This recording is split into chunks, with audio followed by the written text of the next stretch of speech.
Sir, YSR Congress party అంటే యువజన శ్రామిక రైతు కాంగ్రెస్ పార్టీ తీసేసి వీళ్ళు వేరే మాటలు ఇచ్చినట్టుగా ఉన్నారు సార్. అంటే గోరంట్ల మాధవ్, దువ్వాడ శ్రీనివాస్, ఇప్పుడు అనంతబాబు, నెక్స్ట్ సజ్జల రామకృష్ణారెడ్డి గారు అంటూ సోషల్ మీడియాలో ట్రెండ్ చేస్తున్నారు.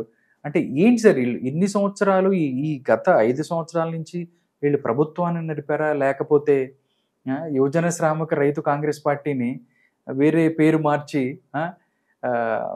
రసిక రాజా చిలిపి పార్టీ అనేదో మాట్లాడుతున్న పరిస్థితి. అంటే ఏంటి సార్, అంటే ఎలాంటి పనులు చేస్తేనే వైసీపీలో ఉండటానికి అర్హులా అని చెప్పి కూడా ప్రజలు మాట్లాడుకుంటున్న పరిస్థితి. ఎలా చూస్తారు సార్ ఈ అంశాన్ని? భ్రష్టత్వం, భ్రష్టులు అన్నమాట. అంటే నీచులు, నికృష్టులు, మ్లేచ్చులు, వీళ్ళని ఏమనాలో అర్థం కావట్లా. ఏది ఇంత వల్గర్ పార్టీని మనం చూడాల. వల్గర్ ఫెలోస్ వీళ్ళందరూ కూడా. మీరు అన్నారు RRR అన్నట్టున్నాడు. ఏంటి యువజన శృంగార రసిక చిలిపి పార్టీ. దాని వైఎస్ఆర్సీపీ డెఫినేషనే మార్చేశాడు. కొంతమంది వైకామా పార్టీ అంటున్నారు. ఇది వైకాపా కాదు, వైకామ పార్టీ అంటున్నారు. ఇవాళ మనం నిన్న చూసాం అతను ఎవరు, అనంతబాబు వీడియో అదో ముద్దులు పెడుతున్నట్టుగా ఏదో వల్గర్గా. ఇప్పుడు పెద్దల సభలో ఉన్నోళ్ళు సార్, వీళ్ళు ఎమ్మెల్సీలు. అక్కడ చూస్తే దువ్వాడ శ్రీనివాస్ ఏమో కనెక్ట్ అయిపోయానంటాడు, ఈయన చూస్తే అనంతబాబు అసలు మరీ ఎంత వల్గర్గా ఉన్న పరిస్థితి. అంటే వైసీపీ అంటే మా నాయకుడు అట్లా ఉన్నాడు, మేము కూడా ఇట్లా ఉంటామనే పరిస్థితి. లేకపోతే గత 5 సంవత్సరాలు చూస్తే ఇంకా చాలా ఉన్నాయి. డైరెక్ట్ గా కొంతమంది మాట్లాడుతూ సీఎం గారి కూడా వస్తాయి అన్నట్టు కూడా అంటున్నారు సార్. మాజీ సీఎం ఎవరైతే ఉన్నాడో జగన్మోహన్ రెడ్డి గారు, ఆయనది కూడా వస్తాయి అన్నట్టు పరిస్థితి సార్. ఏం చెప్తారు? చూడాలా మరి ఇంకా ఎన్ని దరిద్రాలు మనం చూడాల్సి వస్తుందో. ఇప్పుడు రోజు లేవగానే ఇవాళ ఏ దరిద్రం చూడాల్సి వస్తుంది అనుకుంటున్నాం.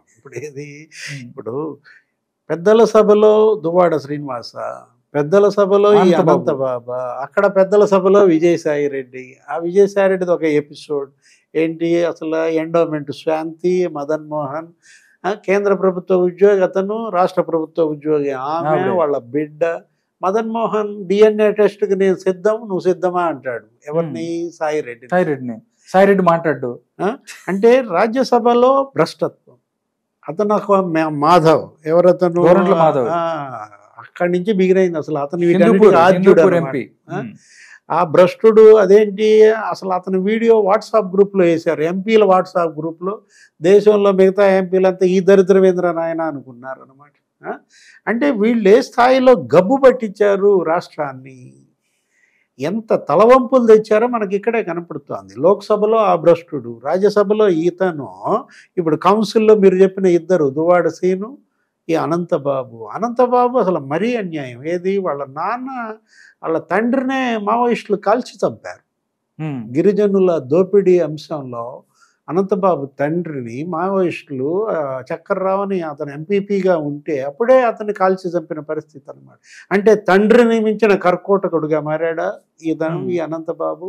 మనం చూస్తున్నాం ఆ డ్రైవర్ సుబ్రహ్మణ్యం డోర్ డెలివరీ, దళిత డ్రైవర్ని డోర్ డెలివరీ చేసి చంపి మళ్ళా వెళ్ళి పెళ్లికి వెళ్ళేదో అక్షంతలు వేసాడన్న దీంట్లో జగన్మోహన్ రెడ్డి అతన్ని సౌమ్యుడు, మంచోడు అంటాడా?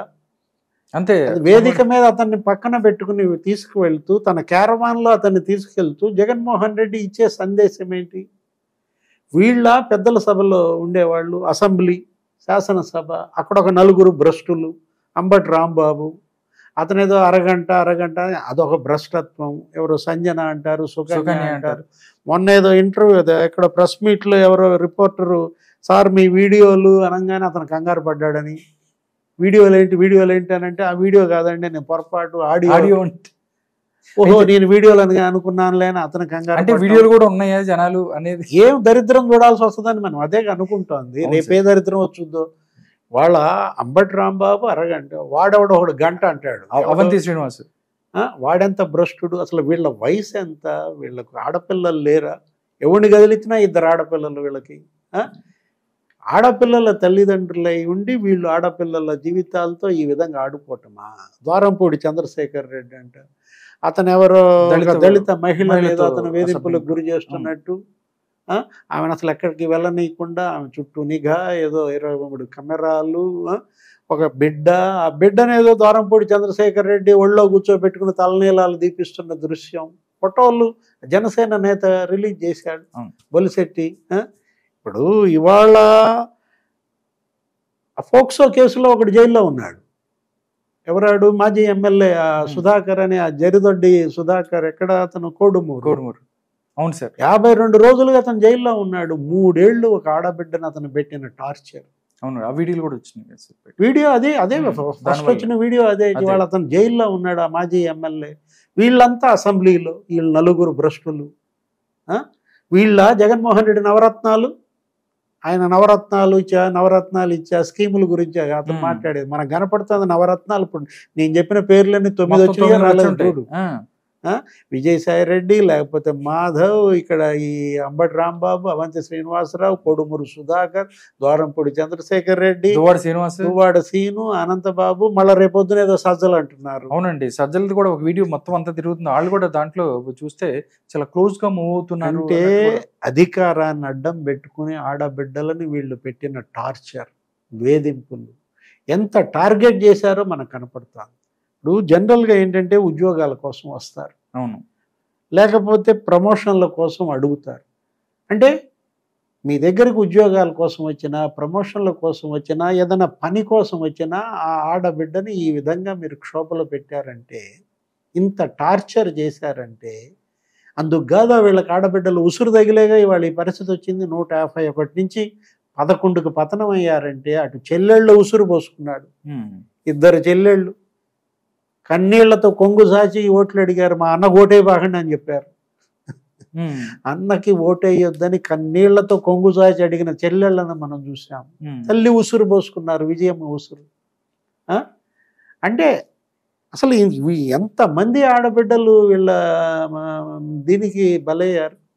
30,000 మంది మహిళలు అదృశ్యమయ్యారని ఎన్నికల ప్రచారంలో పవన్ కళ్యాణ్ గగ్గోలు పెట్టాడు. హోంశాఖ నివేదిక నా దగ్గర ఉంది, ఇంటెలిజెన్స్ వాళ్ళు చెప్పారు. జగన్మోహన్ రెడ్డి 5 ఏళ్లలో 30,000 మంది మహిళలు దృశ్యమయ్యారంటే అసలు ఏ ఆడబిడ్డ అయినా ఇలా ఓటేసుద్దా? ఓటేసిందా?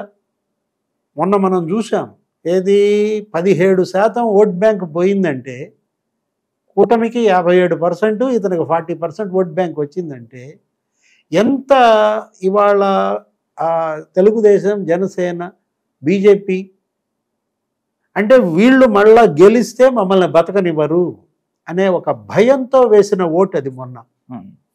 ఇప్పుడు మళ్ళా జగన్మోహన్ రెడ్డి ముఖ్యమంత్రి అయితే ఇదే అనంతబాబు, ఇదే దువ్వాడ సీను, లేకపోతే అంబటి రాంబాబు, ఈ ద్వారంపూడి, అవంతి, వీళ్ళందరూ ఈ కీచకులు అనాలి వీళ్ళని, కీచక రత్నాలు అన్నమాట వీళ్ళు. నవరత్నాలు కాదు. ఇంత భ్రష్టుల్ని మరి చట్టసభలకు పంపాడంటే అతను ఎంత భ్రష్టుడో అర్థం చేసుకోవాలి. పంపినాడు ఎంత భ్రష్టుడు. వీళ్ళ భ్రష్టత్వం ఇవాళ శాసన మండలిలో, శాసనసభలో, లోక్సభలో, రాజ్యసభలో అసలు చెప్పుకోవాలంటేనే తలవంపులు అన్నమాట. బయటికి వెళ్ళినటువంటి ఆడపిల్ల క్షేమంగా తిరిగి వచ్చే పరిస్థితి లేదనమాట. ఈ దుర్యోధన, దుశ్శాసన, దుర్వినీత పార్టీగా మారింది ఇది. ఆడబిడ్డలంతా ఇవాళ రక్తాశ్రువులతో వీళ్ళని ఓడించారనమాట. వైకామా పార్టీ అన్నది అందుకే అనమాట. అసలు ఈ పార్టీ గుర్తింపునే రద్దు చేయమని ఇవాళ ఎవరన్నా పిటిషన్ వేసినా కూడా వేయచ్చు. ఇంతమందిని మరి ఏది ఈ కీచకుల్ని చూసిన ఆంబోతులను వదిలినట్టు నీకు జనం మీదకు వదిలాడంటే వీళ్ళ అధికారాన్ని అడ్డం పెట్టుకుని, పోలీసులు అంతే, ఐపీఎస్లు వాళ్ళు చదువుకున్నది, వాళ్ళ దగ్గరికి ఏదైనా అవసరం కోసం వచ్చినటువంటి ఆడపిల్లని మీరు చేస్తున్న విధానం, స్టేషన్ హౌస్ ఆఫీసర్ దగ్గర నుంచి ఐపీఎస్ల దాకా ఆడబిడ్డల్ని హెరాస్ చేయటం అంటే, ఒక నేరస్తుడు పాలకుడైతే నేరగాళ్ళంతా పేటరేగిపోతారనేదే అంబేద్కర్ ఆ రోజే చెప్పారు కదా. అవును. ఏ ఆడబిడ్డల ఉసురైతే పోసుకున్నారో ఆ ఆడబిడ్డల ఉసురు తగిలే ఇవాళ ఈ పార్టీ ఈ పరిస్థితికి వచ్చింది.